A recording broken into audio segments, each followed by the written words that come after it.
This is Nicholas Eidolon, and I am welcoming you back to the dungeon for the 11th time. This is the penultimate episode. I love that word, penultimate.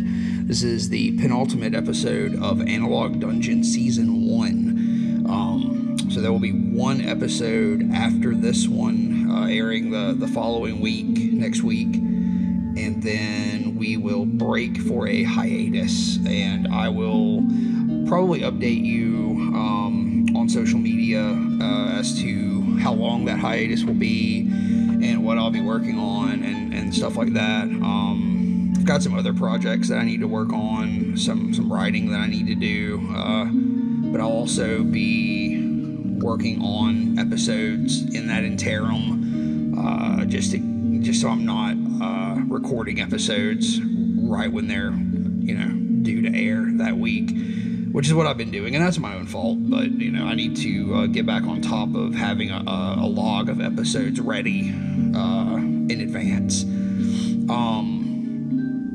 But I'll also be launching the Facebook page to give everybody updates and as more of a place to interact with everybody. So that'll be fun. I don't think we have too much else to discuss before we jump into today's episode. Today's episode is really great. I've got a hugely great bunch of tapes to look at today. Some personal favorites, some community favorites, some stuff that's pretty highly regarded. We'll have a brief Fern update, no real change, but very healthy. Been watered a few times, just chilling on my desk, looking pretty good. In the background right now, we can hear, I'll be damned if I know how to say that, Bröckensbectrwm, with the album Huldufólk.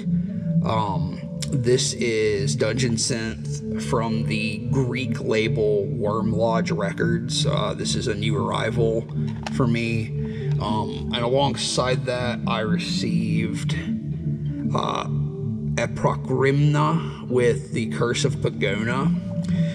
So both of these are in my tape deck right now on continuous play, so we'll probably hear both of these, or at least part of this one, but probably both of them will play through.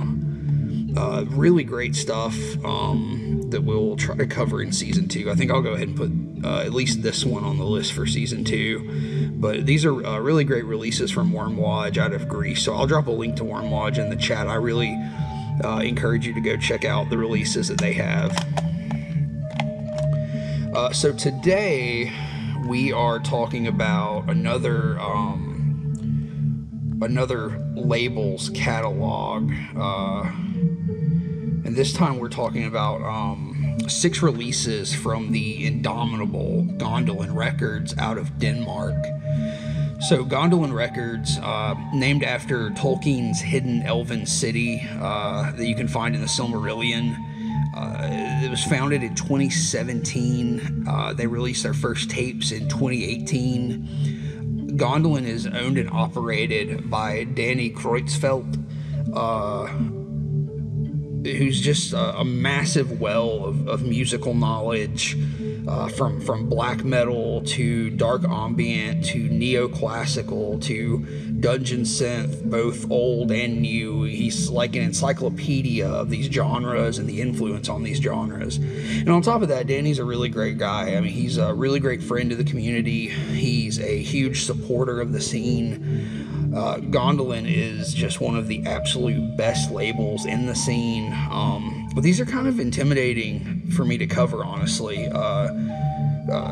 There's almost like a seal of quality on these when these tapes come out of Gondolin. When you see that cover, that particular aesthetic style to the Gondolin releases, it's just something special. And I don't mean that in the sense that what's coming out of Gondolin is any better than the other labels we've talked about. It's not like anything else is amateurish. You know, this kind of genre, one of the great things about it is that it doesn't matter about the production value, it doesn't matter about the skill level of these releases or where they're coming from, really. It's all taken on the same level, or at least it should be. But still, you know, I enjoy everything I cover, you know, with sincerity. I think everything that's coming out from Dungeons Deep and Wraith Records and Ancient Meadow, and then all these smaller labels and all these independent artists who put out their own tapes, you know, all of that stuff is just as good. But the stuff that's coming out of Gondolin, just because of the presentation, it just feels like a seal of quality. It feels so regal. And Danny really does have a fantastic ear for these really full-fledged, deep fantasy albums. This sort of true dungeon synth, but sort of higher production dungeon synth in a lot of respects, I think. Just very fully developed albums. So when you're looking for something that is, you know, it's more than demo territory, I think you can go to Gondolin and really get some stuff that's really in that territory of fully developed musicianship. And on top of that, you know, Danny works tirelessly to secure shipping and distribution to anywhere that he can. He trades with other labels. He runs the Forsaken Relics distro that helps get a lot of U.S. releases into the hands of European fans.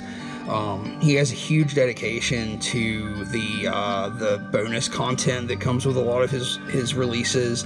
You know, he's made calendars, he's made bookmarks. Like, the guy has his own branded card game. Gondolin cards have been shipping with the tape releases for a while now. So it's like a fully playable card game that he's developed around the label. I mean, that's incredible. And maybe in the next season we can take a look at all of the Gondolin cards I've acquired. I'll have to get them all together. But, I mean, that's just really next level in terms of extras in your tape releases to have a fully developed card game. So infinite hails to Danny and to Gondolin Records for really the next step up in the quality of your dungeon synth releases. So let's jump into these. First of all, we've got Bronzen Oath. This is a release from Bronzen Oath called Eulogy for a Noble Age, and this is the first and only release so far from Bronzen Oath. This came out in June of 2019. The artist behind this project is anonymous, and I honestly have no idea who it is, but the Gondolin Records write-up for this does mention that they are also behind several releases across a lot of other labels for the past 4 or 5 years. So this is blatantly inspired by Sword and Sorcery, by the Pulp Fiction of Robert E. Howard. In fact, it's dedicated to Howard. You know, Howard, of course, is the creator of Conan the Barbarian, Cole the Conqueror, Solomon Kane, Bran McMorn, Red Sonja to a certain degree. Just a huge body of fantasy and adventure work, incredibly important to modern speculative literature. Let's open this up. So the J card and label here is a nice leathery bronze color. I talked to Denny a little bit about the color choices, and what he told me is, you know, basically, again, that's that sort of seal of quality that I see when I look at a Gondolin release. They're all in these monochromatic single color styles, and he told me that basically, you know, whatever mood and color seems to suit the album is what he usually goes for that color choice. I just think it's really cool to see that color choice on every album and really think about, you know, why it was made. So, you know, here, like I said, it's like a leathery bronze kind of color to go with the whole theme here. I did some digging around and I found out that the cover illustration here is from an illustrator named Lancelot Speed, which kind of sounds like a fake name, but it's not apparently. It's from a 19th century book, and this is an illustration of some family relics kept in a Scottish castle. And this image on the inside is from an illustrator called Adolf Earnhardt. And the camera probably won't pick up that small text at the bottom, but that says, dedicated to the immortal memory of Robert E. Howard. And you can see here that my copy is number 4 of 100. So this album opens with a track called Crucible of Will, sort of an intro that just starts out slow with these like crashing cymbals, and that atmosphere that builds in this track is just really incredible. It's this perfect, subtle sword and sorcery soundtrack. That same energy is kept on the following track called Blood Allegiance. There's a lot of restraint here, this sort of deliberate intent to keep this subdued rather than bombastic, which is really nice. There's sort of a nobility to it, you know, a eulogy for a noble age, and that noble theme really runs through this. The rhythms are still slow.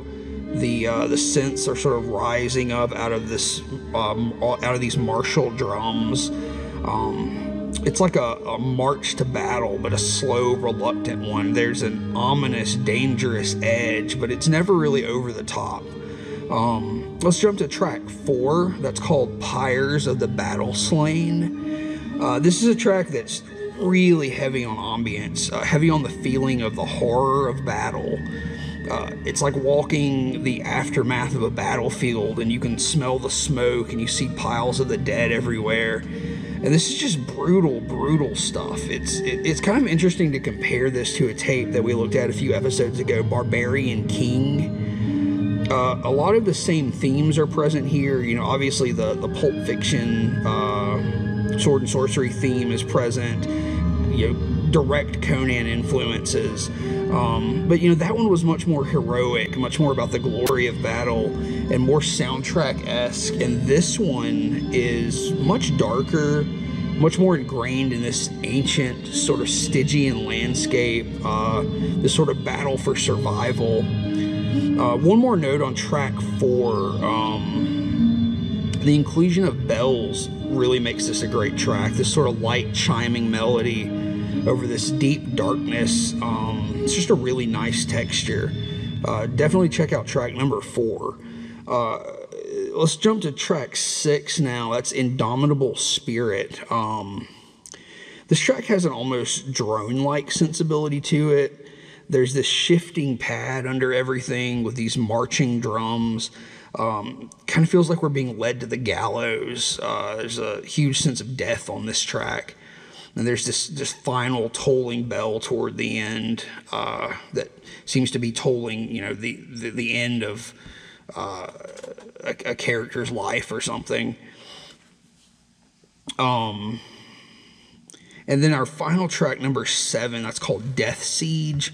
It ends on a really somber note with those huge crashing cymbals come back that sort of herald the end of our journey through this Sumerian landscape. But yeah, this is just a really great album, totally different from some of the other similarly themed works you can find in the genre. Very old school and ambient rather than soundtrack inspired, although it, you know, is acting as a soundtrack for this sword and sorcery story or world, basically. but it's just very stoic and hard-edged. It's a real accomplishment. And then all of these tapes just have this really beautiful, matching label, all in black with that matching paper label. It's just a great presentation to look at. So that's Bronzen Oath with Eulogy for a Noble Age.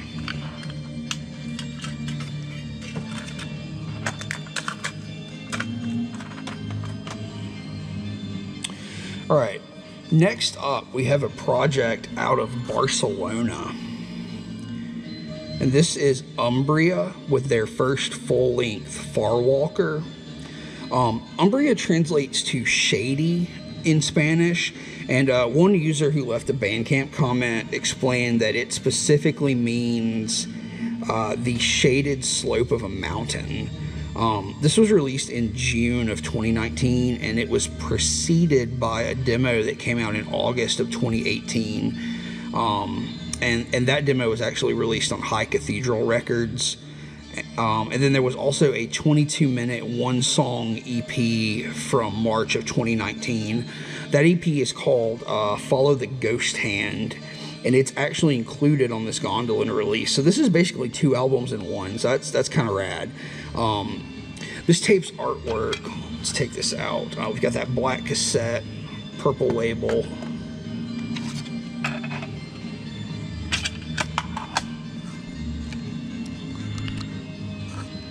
And I apologize if any of these are too dark to pick up on the camera. That monochromatic effect on these, it might make some of them a little difficult to pick up well, but hopefully they're coming through. And I encourage you to go check these out on Bandcamp, and all of the artwork is just amazing.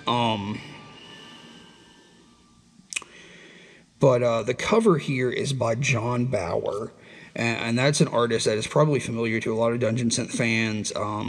He was a Swedish illustrator who we actually talked about in episode 4 of Analog Dungeon. So check out that episode if you want to hear a little more about his work and see the illustration used as the cover to Ornatorpet's Fielet's Gillena Slot from Ancient Meadow Records.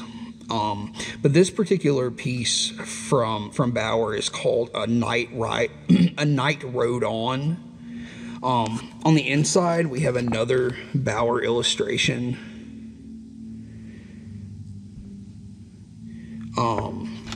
So this is a narrative concept album. You can see this is number 10 of 100. This is a narrative concept album, and I'll read you the short synopsis that's featured on the Bandcamp page. So there it says, the tale of a lone wanderer banned from his homeland, of the regions he visited and the characters he encountered during his journey into the mountains. And if you go to the Bandcamp, you can actually open the lyrics to each song and follow the progression of the story. So, let's dive into these tracks. Track 1. Exile to the Mountains. This starts with a somber, deep, dirge-ridden synth as our protagonist is exiled from their home, forced into the mountains. These sort of weighty synths really carry the track, carry us on this ambling journey up into the hills. Sporadically, we get these sort of lighter melodies that float over everything. It's almost like we're passing landmarks or looking back in sadness. So you get these little passages that sort of mark different parts of our journey. And then toward the end of this one, these rhythmic strings start to pick up. Things almost turn hopeful for a moment there. It's just a really beautiful track. If that first one doesn't sell you on the album, then you're just in the wrong genre. Like it's really nice. Next we come to a track called The Veil Path. Here our hero sees the last sight of home before he starts his ascent into the mountains. There's some beautiful interplay here of sounds, the percussion, the strings. I think there might be an actual guitar in this track. The Gondolin page does say that the album, in the album notes, that the composer is an accomplished classical guitarist. So I think we might be hearing some actual guitar work there. track 3, that's called the Fabulous Tales from the Drunken Alchemist. This is our first encounter with a new character in this story. And the melodies here are mysterious. The drums sort of dance around you in these hypnotic rhythms. It's just a really darkly whimsical track with a lot of sort of exotic fun sounds to sort of illustrate this strange alchemist character. Next comes a track that I really love. This is called Hunting Grounds of the Highlands. This one is fairly high energy. It's bright, it's sort of curt in its presentation. It's got this very sharp harpsichord melody and these sort of fast flute passages over the top of that. This tells the story of our knight sort of straying off of the path in the mountains in search of provisions and encountering more than he bargains for, trying to feed himself. In the middle of the song, it sort of dances back and forth between these slower, fearful passages and these sort of jaunty sprints through the woods. We get a lot of really nice nature ambience in this one. This is a really nice showcase of the artist's technical skill and their ability to illustrate a scene, basically, to illustrate the action of a scene. I'm not going to spoil this whole album for you. It's 10 tracks. It's like I said, with Gondolin, you're getting these huge full-fledged releases most of the time. I would love to see this one on vinyl. Like, this is an incredibly accomplished piece of music. Plus, you get a whole bonus EP on here as well. Umbria has also just released a brand new full-length this year called The Sleeping Wizard, which I believe Gondolin has this past week just announced. We'll be getting a cassette treatment soon, so look out for that. But that's Umbria's Farwalker. Definitely go check this one out. This has been one of my personal favorites since it was first released. Just a really, really excellent release out of Barcelona.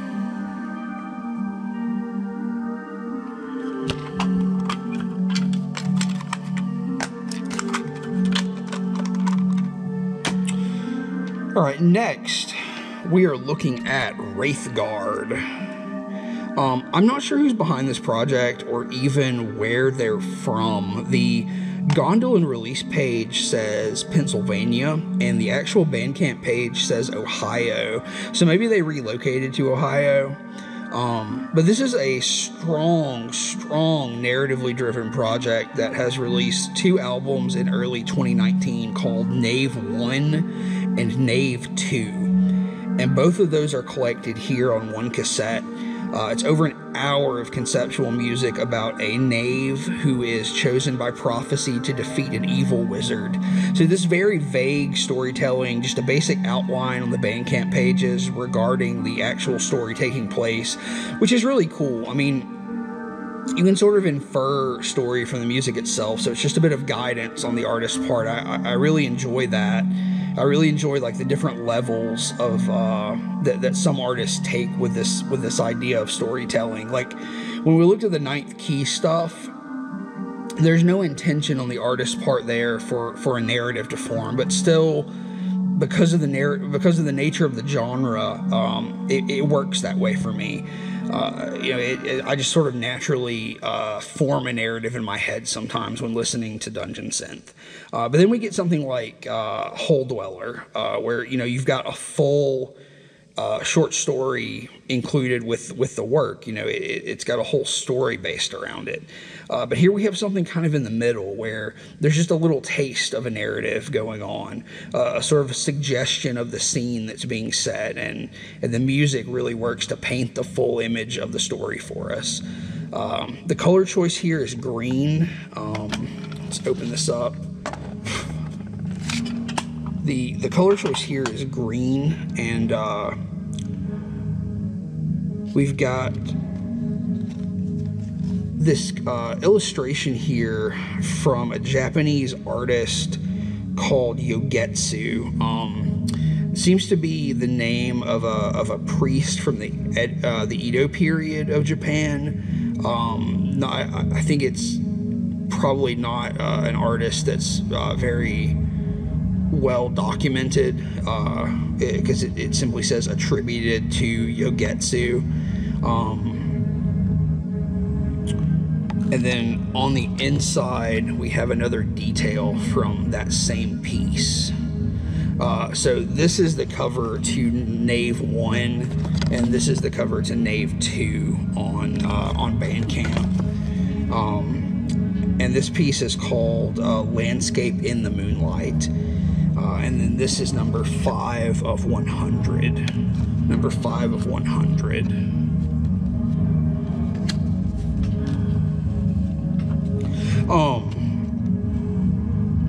So the first side of this release opens with a track called the Ritual / Prophecy Reborn. Or I'm sorry, the Ritual / Prophecy Born.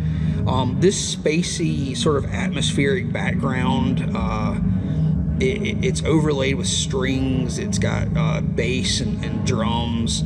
I love the way these elements play together right away, and these sort of disparate melodies that sort of crop up in the background. I'm really in love automatically with the atmospherics that are present on this album. There's something otherworldly and ethereal going on. It's a very unique sound, and a unique way of presenting the sounds that are otherwise pretty traditional for this kind of release, but just the way they're presented, it verges on certain moods and images, but sort of transcends them all into a really original vision. The next track here I want to talk about is number 4.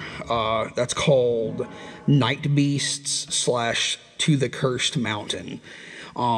And first, let me touch on the fact that this music is flowing so smoothly. Like, these tracks are really more like one big piece. This one in particular, track 4, where our protagonist is journeying into the wizard's domain. It just has this huge dramatic presence. The drum patterns here are really driving to this big emotional climax. This is followed by a track called Into the Wizard's Domain, with this massive sweeping ambience as we see the view from atop the mountain. And it morphs into this sonic dread as we descend into the halls of the wizard's fortress. And this is sort of signified by these acidic, sledgehammery drum beats, this sort of wondrous, awestruck melody. It's backed by this ambience that just grows in apprehension and suspense. There's almost something chiptune-like at the end of that track. This very gothic electronic ending as we really descend into the subterranean layer. This half of the album ends on a relative down note as our hero is stranded in this sort of endless labyrinthine hall. Very dark music, and there's there's lo-fi elements that give this such a strange otherworldly charm. Play us out and into part 2. And part 2 picks up right there in that very forlorn, forsaken way. We're lost and hungry, we're bewildered. There's a huge amount of unknowing in our story here, and the music reflects it here, especially in something like track 2 on this side, called Knave Forsaken. It's got this slow, monotonous music, these sounds that just seem to echo off the walls endlessly, just going nowhere. And then suddenly the action picks up again on track 3, called Encounter, Escape, Ambush. Our hero is assaulted, and the story really starts to pick up again. The arrangement there is frantic, and I'm a big fan of the almost vocal quality that some of these synth passages have. Let's jump a couple tracks forward on that side to number 6 on the B side. This is called The Way Revealed. There's just an explosion of ideas on this track. The marriage here between these smooth electronic drums and these lo-fi pads, these choral pads that carry that ethereal sound that just ties this whole thing together. It's an amazing amalgamation of tones. It's so lush, but it's in this really cold way. Very unique. And there's a vibe of renewed determination on this track. It's flowing with the narrative, because now our hero has been revitalized. He has a new sense of purpose in the story. I'm going to stop there as far as the story goes, because there's, you know, an interesting narrative going on here, and I want you to go experience that for yourself. But again, the intersection of style here is phenomenal. Some of the best I've heard in terms of taking, you know, some basic elements of dungeon synth and weaving them together to make something that's kind of unique, that really takes you to a particular artistic vision. Something totally unique comes out of this, and it's just incredibly memorable, and it's really compelling to listen to. This is, I know, one of the most highly regarded releases from Gondolin Records. So definitely go check out Wraithguard's Knave. Really accomplished conceptual work out of the US.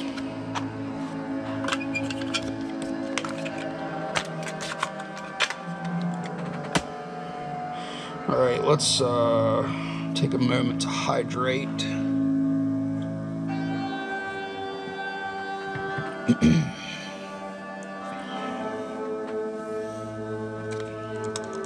All right, this next tape is from an anonymous German artist called Ironcastle, which is one of my favorite project names, and it's an incredibly fitting name.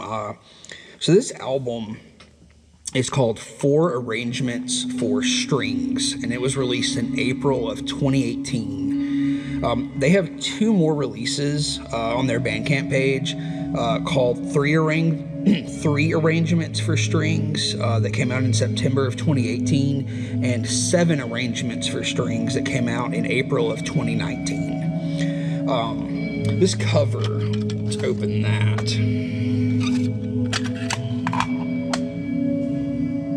So this cover features a solitary castle on a craggy mountain in monochrome, sort of forest green. And this is copy number 32 of 50.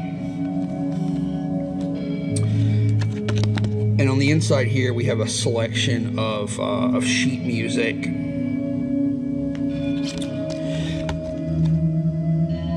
So it's kind of hard for me to know what to say about this release. It's a very dense piece to my ear.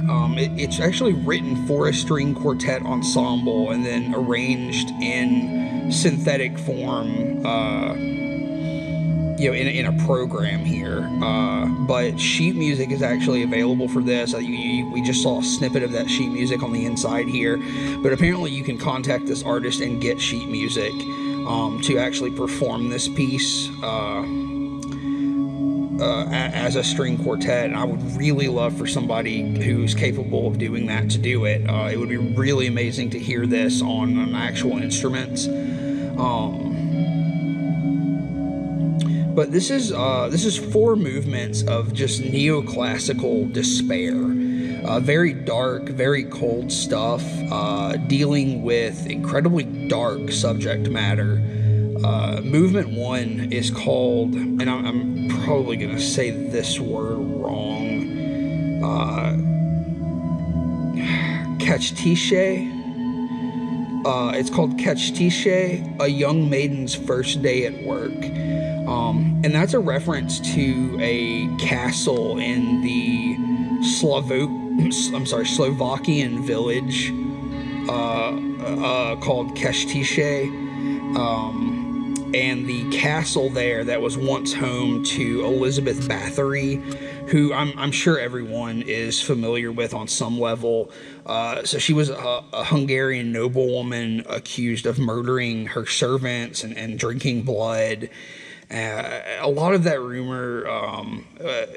is rumor that grew over centuries, and I think a lot of historians now agree that a lot of those are unfounded rumors.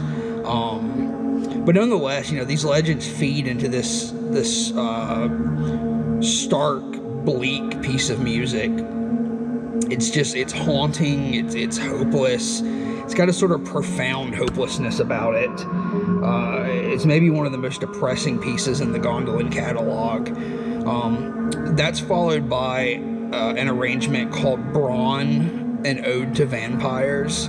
So returning to, again, the theme of vampires and their historic inspirations, Broncastle is a Romanian castle that, again, after centuries of rumor, has become known as Dracula's castle.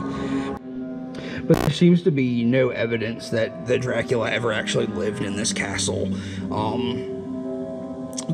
But, you know, again, it's a progression of myth that has, you know, over time fed into this sort of huge overarching mythology about the character. So, you know, this piece, inspired by that character, it's very regal in a way. It's just as bleak as that first piece, but there's a sense of nobility to it. I think it certainly calls to mind images of Vlad Tepes, this sort of menacing, blood-soaked, historic monarch. When you listen to this, it's really easy to hear the sounds of a medieval battlefield, to hear the sounds of the dying as they're, you know, impaled on spikes by this warlord. Just a really great bleak wartime piece of music. Next up, we've got a piece called Tifage's Unspeakable Deeds. This one has a much more upsetting backstory, one that seems to be mostly accurate. Tifages is a commune in France where Gilles de Rais owned a fortress, and Gilles was a knight and lord who, upon retiring, spent a lot of his time, it seems, abducting, assaulting, and murdering children. And this evidence seems to be mostly accepted as factual today. So he was also apparently involved in some occult dealings, trying to summon demons. But it sounds like this had more to do with him seeking wealth than it had to do with his other hobby of child murder. So the music here is just grave, it's mean-spirited, and harkening back to that first movement, just completely hopeless.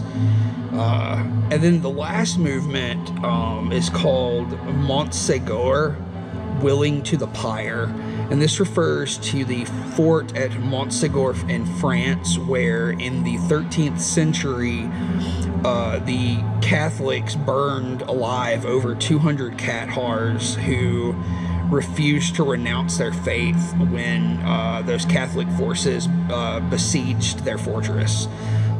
So again, another piece that is based in actual history that really did happen.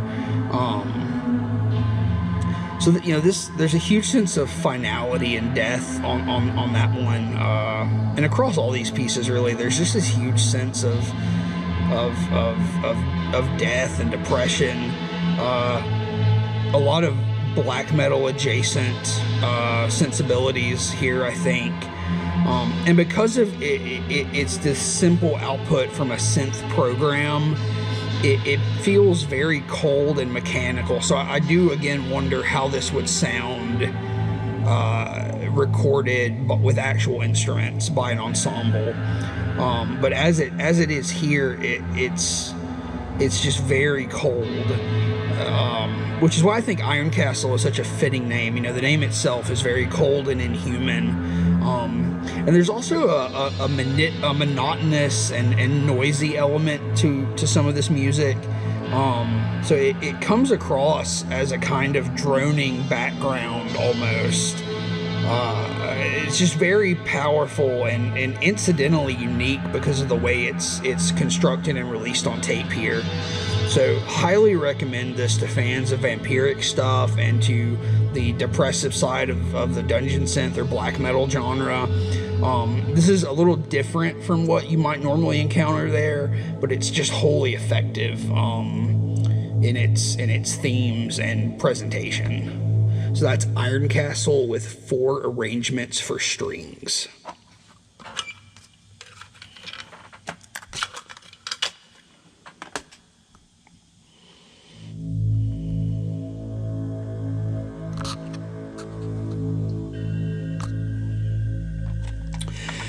All right, our second to last tape is a personal favorite of mine. I didn't listen to this until I got the tape. I grabbed it with some of the other drops that were released at the same time, and when I did listen, I was just totally blown away. I remember lying in bed one night. I had a Walkman with me, and some headphones, and I was just checking out some tapes that I had recently got, and I put this in, and I was just totally enamored right away by the emotional impact this album had.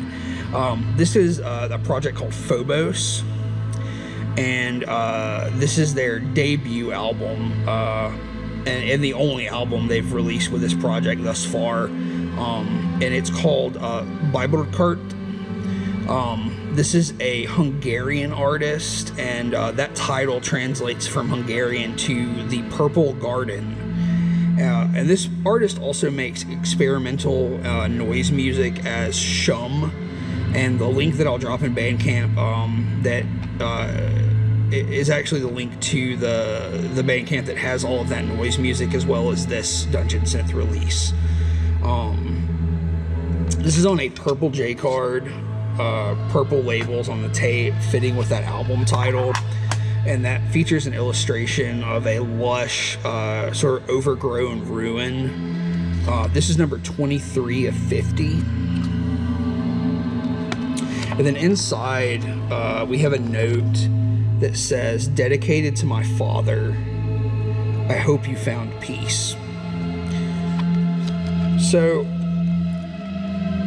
let's go through these tracks. Track 1 opens with a delicate, sort of heavy piece of piano music with some flute accompaniment. Rain washes out a lot of the sound here. This sort of dreary, rainy weather, and dreary is the right word. I think it's sort of dreary, a little disquieting. This feels to me like getting up early on a gray day, alone, getting ready to go to work or school or somewhere that you really don't want to be that day. It just feels like that really vulnerable early morning time of waking up for me.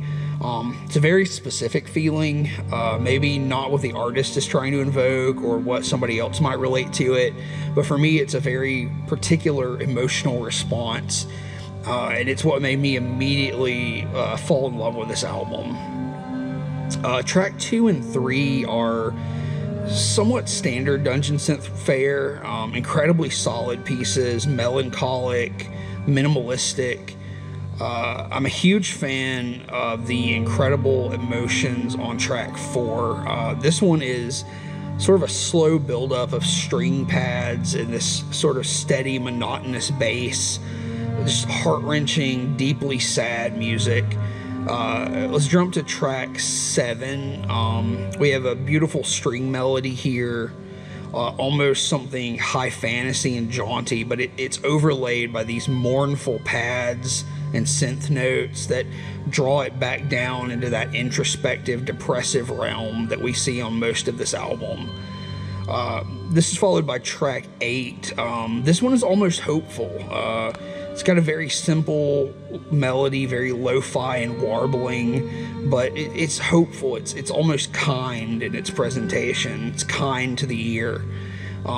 There's obviously something very deeply personal to this album. I think that's clear from the music, from the notes. These sounds are coming from a place where it's like the artists themselves needed to hear them. This emanates that aura of making music for yourself. It's a solitary endeavor. It's a cathartic endeavor. This doesn't really feel like it was written for anyone to really listen to and understand, just because the artist needed to write it, and it's so strong for that. It's so strong as a personal piece, that it's great that we get to hear it, but it feels like it was created for a reason that is not really dependent upon a listener. Track 9 is a really nice treat. This is sort of a whimsical Dungeon Synth rendition of King Crimson's I Talk to the Wind. Really beautiful string choices in this one, sort of a playful woodwind sound that captures the peaceful atmosphere that we get toward the end of this album. And then we get to track 10, which is the last track. Another slightly hopeful track, a little bittersweet, but it's warm. It's got this thin, reedy sound through the first half. And then that sort of morphs into this noisy, almost epic sound toward the finality. It's just a really charming piece to go out on.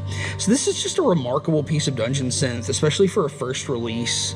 It's one of my absolute favorites in the Gondolin catalog, and again, it's just a perfect example of the kind of solitary, emotionally ritualistic pieces that you can find in this genre.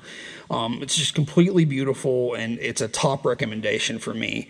I also have it on authority from Danny that this will be the next tape to get a second pressing. So if anybody missed it, do not miss it this time, please. This is such a great piece of music to put in your collection. So that's Phobos with Biborkert.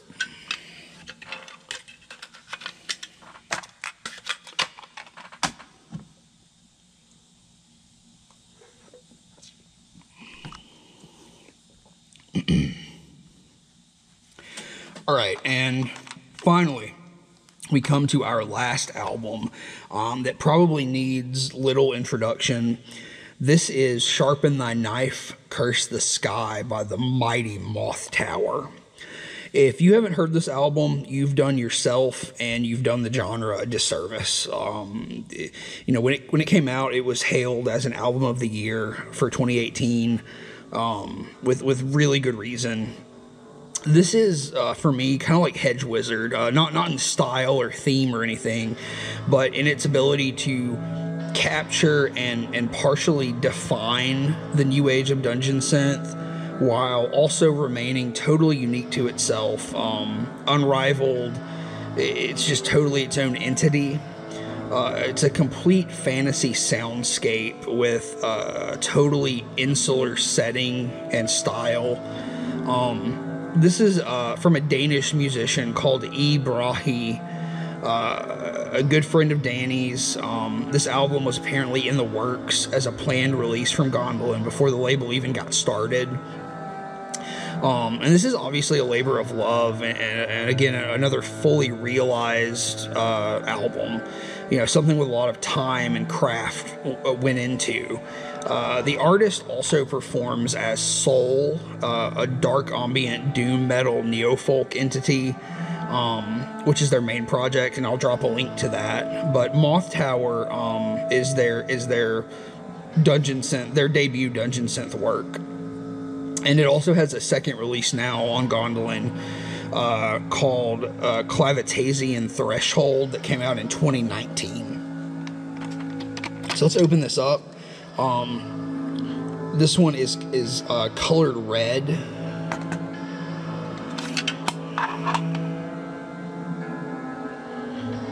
And we have a troll here, Forlorn.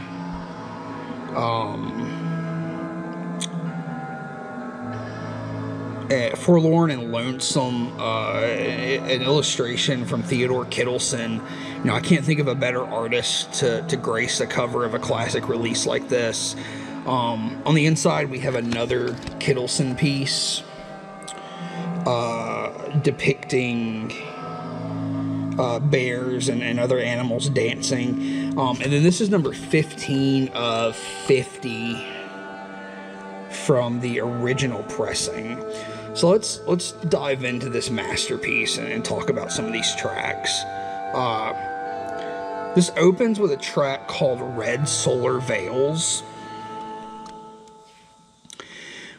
which starts with this childlike chiming, this entry that's just totally iconic at this point. It's iconic from the first listen. Like right out of the gate, this album is just fucking killer.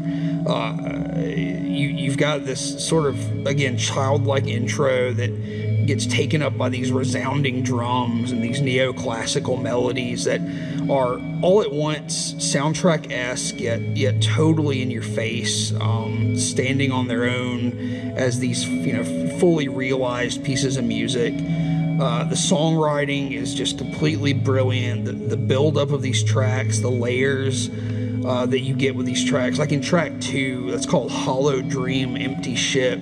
You get these sweeping ancient passages backed by this shimmering percussion, and there's this folk element at play here. There's something that holds the music back from being high fantasy. There's something that's more down to earth about it. It's like an epic soundtrack to a fairy tale almost. There's something more mythic and dreamlike rather than something that's rooted in like a medieval court and castle kind of setting.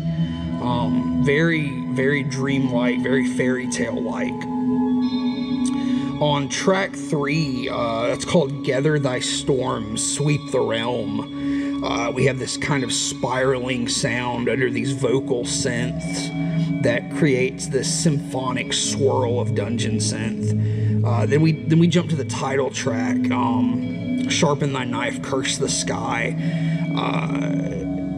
And again, that title is just so fucking cool. On this one, we get these thick, deliberately electronic tones, and we're in video game soundtrack territory all of a sudden. And that's another cool thing about this. It's not afraid to journey into that purely electronic tone. It's not trying to disguise that in any way. And then we jump to track number 6, Black Spheres Above Us. This is probably one of my favorite tracks on the album. This track is the longest at 7 minutes and 45 seconds. And I think this one probably encapsulates the album more than any other track. So definitely check out this one. If you have to just check out one.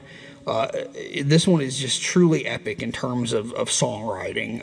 It starts out low with this booming, almost subsonic bass, and then these synths start to rise out of that cosmic fog, and they're joined by piano melodies, the first of many incredibly memorable melodies on this track, and then the layers just keep building here. We get flute, which probably has my favorite passage with this flute that comes in.